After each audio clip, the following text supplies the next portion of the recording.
Cerita seram Rumah Pusaka Kampung Jawa, Kelang.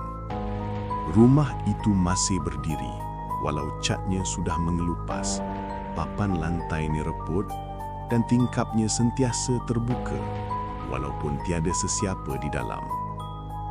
Kononnya, itu rumah pusaka keluarga Arif, tapi tiada seorang pun waris yang berani menetap di situ lagi.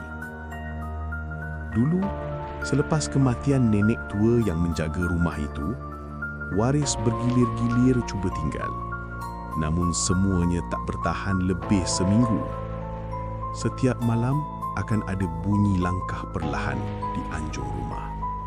Seolah-olah seseorang sedang menyapu lantai dengan penyapu lidi. Tapi bila disuluh, tiada apa. Hanya kesan debu berbentuk tapak kaki di lantai papan. Arif sendiri pernah cuba pulang ke rumah itu.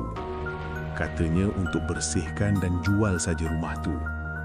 Tapi malam pertama, dia terjaga bila dengar bunyi seseorang memanggil namanya dari ruang tamu.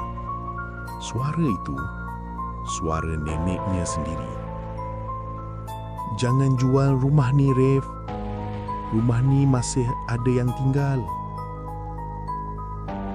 Keesokan paginya, Arif tak tunggu